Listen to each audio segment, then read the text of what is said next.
오늘 하나님의 말씀은 시편 56편입니다. 이 56편 전체는 개인의 탄식시예요.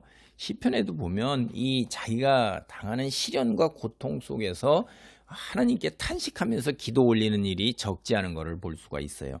이게 큰 주제의 이 상황이 어떤 거냐면 원수들의 말로 인해서 어려움을 겪고 있는 거예요. 그게 원수에게 괴롭힘을 당하는 거죠. 특별히 원수들이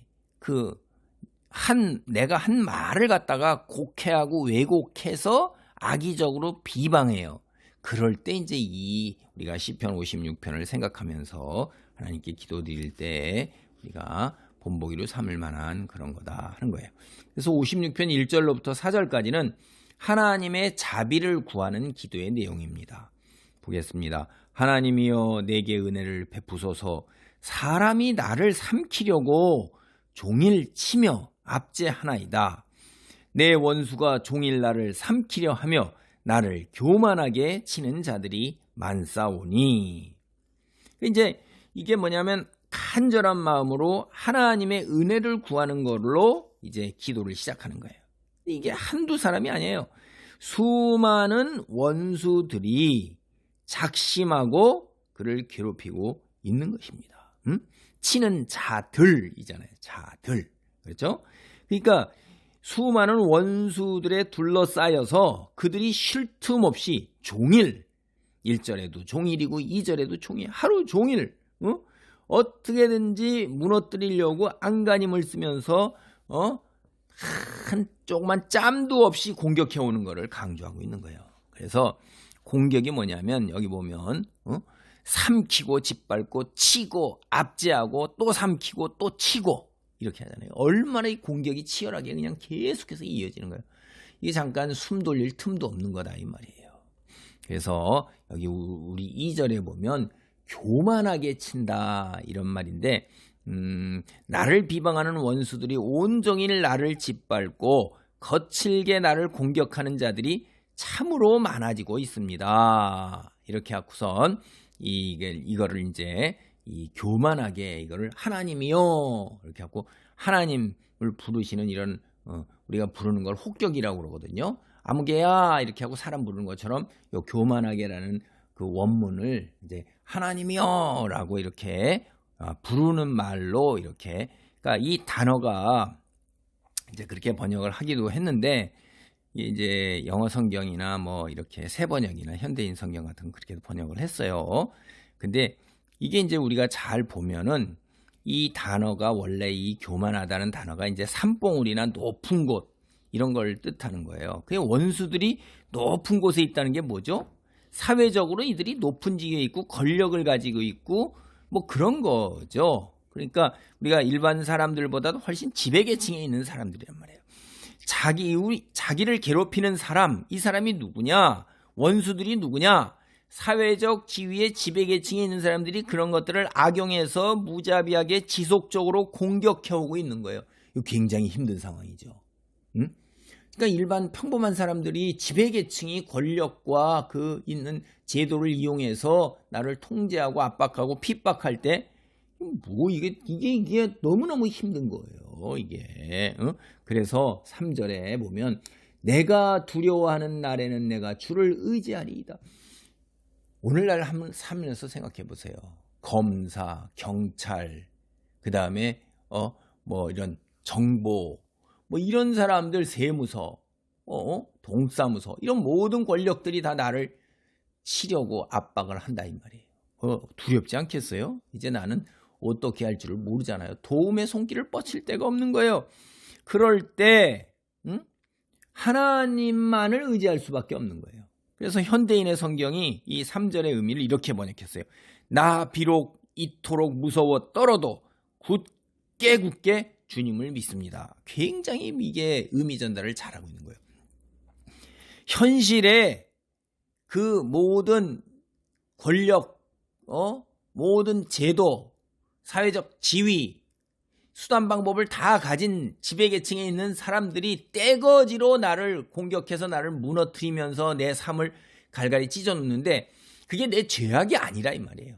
내가 한 말 이런 것들을 다 의도적으로 비틀고 곡해해서 마치 그런 것처럼 이렇게 중상모략해서 나를 넘어뜨리는 거예요. 어떻게 해요 이게? 원수들의 계속되는 이런 공격에 아무것도 우리는 사실 할 수가 없는 겁니다. 현실 속에서 내가 의지하고 기댈 데가 없고 그냥 하나님만을 믿고 의지하고 이 어려운 시간을 이겨내고자 하는 거예요. 근데 원수들의 공격이 더 강해지고 더 잔인해지는 겁니다.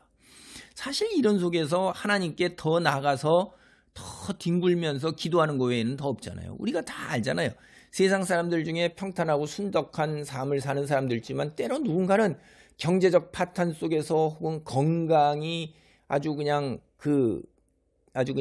토막 나버려 가지고서 이제 하나님의 그 자비만 바랄 수밖에 없는 불치병이라든가 뭐 이런 거라든가 아니면 인간관계나 모든 이런 것들이 다 내 힘으로 어찌할 수 없는 이런 파탄난 지경에 이른 사람들은 새벽기도 그냥 나가서 해결해 달라고 그냥 뒹굴면서 늘 그것밖에 방법이 없잖아요. 집에서도 기도하고 새벽이면 쫓아가서 기도하고 하나님만 붙들고 기도하고 그러잖아요. 이 고통스럽고 위기에 처할수록 하나님 더 의지하고 더 큰 믿음으로 나아갈 수밖에 없는 게 이게 우리 연약한 자예요. 사회 속에서 기독교인은 연약하기 짝이 없는 것입니다. 정직하게 하나님 말씀대로 살려면 수단 방법을 가리지 않고 그렇게 하는 어둠의 세력과 그 추종자들하고는 전혀 다른 거란 말이에요. 우리는 정직하게 하나님 보시기에 바른 길을 걷는 거예요. 왜냐하면 이게 전부가 아니니까. 이 뒤에서 보고 계신 하나님이 있고 만약 이 이후에 하나님 앞에 섰을 때 우리가 어떻게 했냐가 내 입으로 이실직고 하리라 했는데 내가 이러이러해서 이렇게 하고 온갖 수단 방법으로 이렇게 이겨내고 지금 당장 현실을 모면하려 한다면 나중에 그 앞에 갔을 때 큰 철퇴를 맞잖아요. 그래서 우리는 하나님을 믿고 의지하고 견뎌내는 거예요. 그런데 여기서 하나님을 의지한다는 게 사실 뭐예요? 이게 응? 의지한다는 게 우리가 3절에도 보면 주를 의지하리이다. 4절입니다. 내가 하나님을 의지하고가 나와요. 두 번이나 나오고 있어요. 그 말씀을 찬송하올지라 내가 하나님을 의지하여 싸운즉 두려워하지 아니하리니 혈육을 가진 사람이 내게 어찌하리까. 여러분 두렵고 심히 떨리는 날에 주님을 의지해서 그 두려움을 이겨내겠다고 하고 4절에서는 하나님을 의지하니 더 이상 두렵지 않다고 하는 거예요. 하나님을 의지하는 게 결국 뭐다? 두려움에서 해방되는 거란 말이에요. 이게 여기 본문에 보면 우리가 나 두렵지 않을래 이렇게 내가 결심하고 작정한다고 해서 두려움에 우리가 해방될 수 있나요? 그렇지 않아요. 그 두려움이 가져오는 현실의 그 스트레스 속에서 일어나는 내가 겪어야 되는 두려움과 공포와 불안, 근심 이걸 충분히 이겨낼 수 있는 건 오로지 평강밖에 없는 거예요. 그 평강은 누가 주세요? 하나님이 그러잖아요. 예수님이 뭐래요? 수고하고 무거워하고 짐진 자들아 무거운 짐진 다 내게로 오라 내가 너희를 쉬게 하리라. 내가 주는 평강은 세상이 주는 것과 같지 아니하리니 세상은 돈과 명예와 쾌락과 그다음에 나의 그 온 세상 사람들의 나에 대한 관심 종자 내가 세상 사람들이 다 원하는 거 내가 하고 싶은 거 버킷리스트 다 해서 그거에서 평안을 누려요? 누릴 수 있어요. 누립니다. 행복하다고 생각합니다. 그런데 그 속에서도 불안이 스며들고 연기처럼 어느새 허망함이 오고 그런다 이거예요. 다 이루었고 다 버킷리스트 다 해봤어요. 사회적 지위 다 올라왔어요. 내가 원하는 돈, 건강, 몽땅 다 가져오고 하고 싶은 거 다 해봤는데도 뭔가 뻥 뚫린 것 같은 것 채우지 못하는 거죠. 근데 그래서 하나님의 위로와 평안 이거는 세상이 준 거하고 다른 거예요. 그런 것이 있었을 때 하나님을 의지해서 하나님의 위로와 평강이 임했을 때 두려움이 다 사라지는 것입니다. 하나님은 스스로 돕는 자를 돕습니다. 우리가 하나님께 나아가 기도하고 예배하고 찬송하고 붙들고 그저 하나님이여 주여 할 때 하나님께서 평강을 우리에게 주시는 거예요.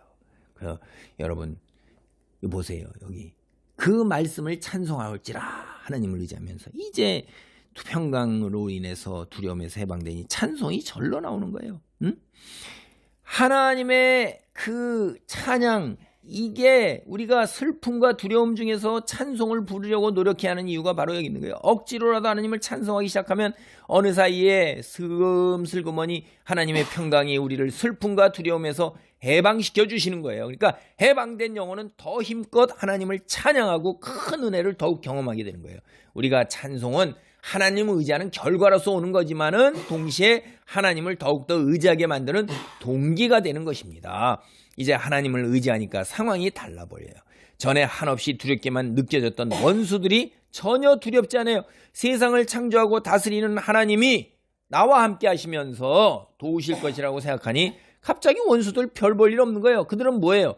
혈육을 가져 썩어 죽어질 피, 육체 그까지 한순간이면 그냥 끝난다 이 말이에요. 파스칼이 뭐라고 그랬어요? 한 방울에 물로도 사람은 죽어요. 어떤 분이 인간이라는 게 비닐봉투에 든 물과 피 같다는 거예요. 폭 뚫리면 그냥 죽는 거예요. 아무것도 아니라는 거예요. 창조주가 창조한 피조물 인간 어떻게 비교가 되는 거예요. 그러니까 이제 이게 뭐라고 그러냐? 두렵지 않다 이 말이에요. 괴롭히던 원수들을 대해서 굉장히 담대해진 거예요. 혈육을 가진 사람이 내게 어찌하리까? 니들이 아무리 그래봤자 처음에는 뭐라고 했어요? 두려워서 다 죽을 것 같은 거예요. 삶의 절망이었는데 이제 바뀌었어요. 현실이 바뀌었습니까? 시편을 자꾸 보면 현실이 바뀐 거 하나도 없어요. 여기도 마찬가지예요. 자기 자신을 바꾼 겁니다. 나와 하나님과의 관계 또한 원수들과 하나님과 관계를 생각해 보니까 이제 내가 현실은 바뀐 게 없는데 내가 바뀐 거예요. 내가 불안과 두려움에서 해방되고 내 속에 평강이 임하는 겁니다. 이게 믿음의 능력인 거예요. 믿음이라는 것이 우리가 처한 상황과 현실을 기적으로 바꾸는 것이 아니라 내가 바뀌는 겁니다. 내가 하나님을 향한 내 마음이 나의 그 부족함이 하나님을 믿고 신뢰하면서 세상의 것을 다 내려놓게 되는 속에서 평강이 임하는 거고 거룩함으로 설 수 있게 내가 바뀌는 거예요. 이게 믿음인 거예요. 하나님 감사합니다. 오늘 여기서 우리에게 믿음의 본질을 또 한 가지 깨닫습니다. 주께 기도한다 그럴 때 기적으로 아버지 현실이 바뀌는 일도 있지만은 그러나 거의 수천 년 전부터 믿음의 사람들이 하나님께 외친 것을 보면 내가 바뀌는 것임을 현실은 믿는 내가 바뀌어서 하나님 안에서 현실과 상관없이 불안과 두려움에서 탈출하여 해방되어 평안을 누리는 가운데에 아버지 담대함을 얻게 되는 것을 봅니다. 이런 놀라운 축복 속에 있기를 간절히 기도합니다. 예수님의 이름으로 기도하옵나이다. 아멘.